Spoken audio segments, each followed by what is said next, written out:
Today's story is Bunnicula and Friends, Creepy-Crawly Birthday.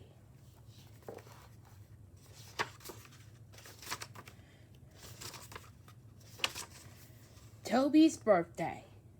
Toby's birthday was here at last. I have been waiting for weeks.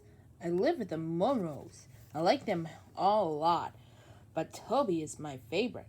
He lets me sleep on his bed, and he shares his snacks. And he always has the best birthday parties. Remember last year, I asked Chester and Howie? How could we forget, Chester said dreamily. A whole gallon of ice cream? Howie sighed. We were all quiet, remembering and drooling.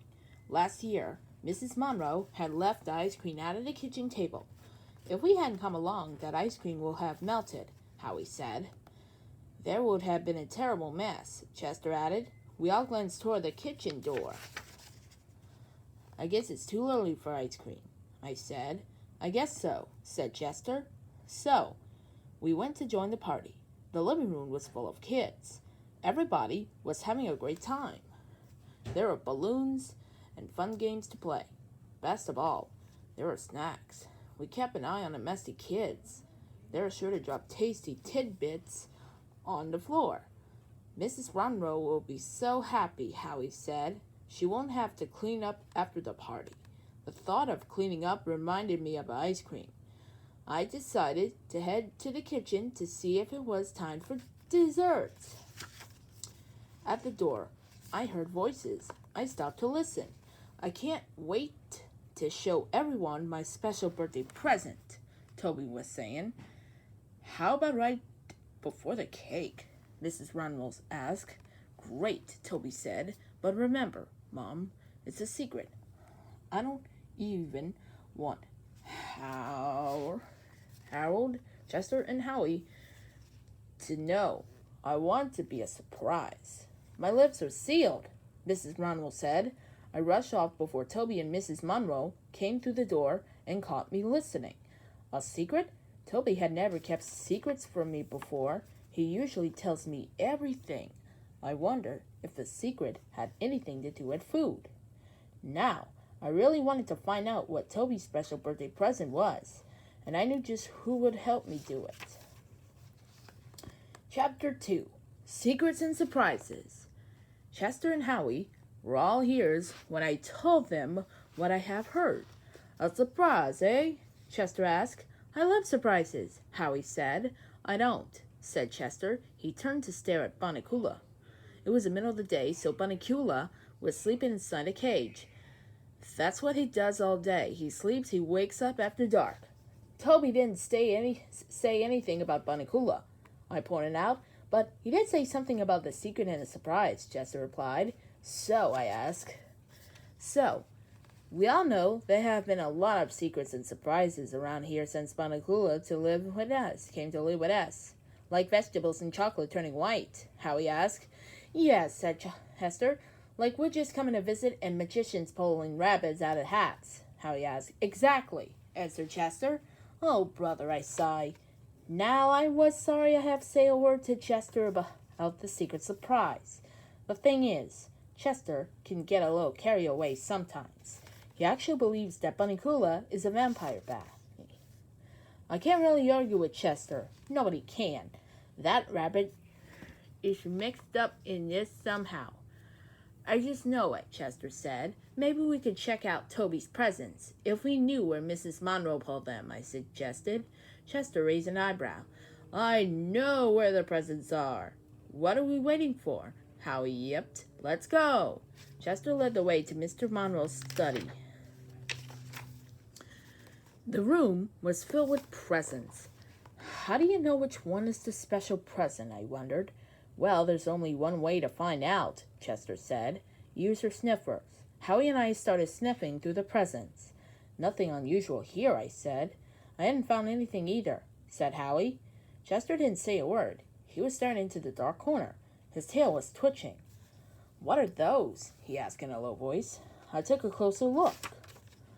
Suitcases, I said. Could that be Toby's presents? Howie asked. What would Toby want in the 7 suitcases? I asked. I don't think those are normal suitcases, Chester said. I groaned. Chester's imagination gets the better of him sometimes. Let me guess, I said. They're really aliens in disguise, right? Suitcases from outer space? Then one of the suitcases started to move. The luggage is alive, Howie yelped. Chapter 3. Living Luggage. When I took a closer look, I saw that there were holes in the suitcase. And there were eyes starting out of the holes. There are animals inside their cases, said Chester. Oh, no, somebody cried. It was Toby's brother Pete, coming into the study. Mrs. Ronwell was right behind him. Sorry, guys, but you can't be in here, she said. They grabbed us by the collars. The next thing we knew, we were in the cellar, and we were not alone. Bunnicula was there with us. What's he doing here? Howie asked. Chester's eyes became little slits. Maybe he's here for the same reason we are. Think, Harold, Chester said. Do I have to? I hated it when Chester asked me to think. Toby didn't want us to know about his special birthday present. Chester explained. Meanwhile, there are 7 strange animals upstairs. And we're downstairs. So, I asked, the Monrolls are giving Toby 7 new pets for his birthday, Chester exclaims. What would they do that? Howie whimpered. Are we enough? Chester snorted. Apparently not, he said. Then he added, well, I won't stand for it. Me either, I said. Me either, said Howie. Follow me, Chester ordered. Luckily, the cellar door wasn't locked, and there was no one in the kitchen. We went quietly down the hall. The party was going full blast, so no one saw us. We stopped when we get to the door study. What's their plan, Chester? I asked. Chester always has a plan. We're going to let them loose, Chester said. What? Howie and I cried together. They're strange animals in a strange place, Chester explains. Before you know it, they'll be running around, acting crazy. All we have to do is sit quietly and be perfect pets. That's not a bad plan, I said. I pushed the door open and walked out of the suitcase. It was hard to work and let this loose. Then I stood back and waited. Creepy-Crawlies. At first, nothing happened. The suitcases were still. I wondered if I have imagined them moving before. But there was a strange smell. Out, out, I wolfed. One of the suitcases started to wiggle and shake. And then another, and another. And they come. Howie gets nuts right away, I give. 6 seconds before losing my cool. Let me out of here, I yelled. Chester and I get tangled up in our way out of the door. Howie got tangled up to the tablecloth in the dining room. Toby's birthday cake was crashing the floor. Somebody started screaming. Snakes! Rats! Creepy-Crawlies everywhere! What kind of party is this? Everybody rushed to the door, but a strange man was blocking the way. My animals! The man cried. How did they get all that loose? I'm sorry, Mr. Who, said Mrs. Monroe. We'll find them all, won't we, boys and girls? The party turned into a search party. I wanted to help, but Mrs. Monroe pushed out of the front door. You 3 are helping enough already, she said. So much for the perfect pet plan, I told Chester. While we were sitting on a porch, I noticed a van parked at the curb. Who's Zoo? I read out. Who's who? Said Howie. Well, I'm Howie, and you're... I ignored Howie and went on reading. Unusual animals for all occasions. Birthday party's my specialty. I turned to Chester. Nice going, I said. Chester looked up at the sky. It looks like it might rain, he said. Chapter 5. The real surprises. The real surprise. After a while, we sneaked back into the house and watched Mr. Who's show. Mr. Who was letting the kids gently pet the animals. See, the hedgehog rolls up in a little ball and holds him, Mr. Who explained. Wow, he feels like a hairbrush, Toby cried. This is the weirdest birthday show I ever seen. Chester muttered. Whatever happened to clowns? Pretty soon, Mr. Who began to put his animals away. One was missing. I'm sure it returned sooner or later, Mrs. Ronald said. When Toby noticed us, he gave us a pat. Sorry, guys, he said. I should have told you before. Mr. Who has a rule. No pets in the same room as his animals. Toby led us toward the back door. Now I had this surprise for you. I glanced at Chester.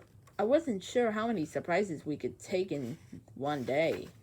Toby opened the door. It's a clubhouse, he shouted. Isn't it great? So there was this Toby special birthday present, a clubhouse where places for each of us. Toby was keeping a secret because he wanted to surprise us. I can't believe we ever thought there would be other pets, I said. Yeah, said Howie.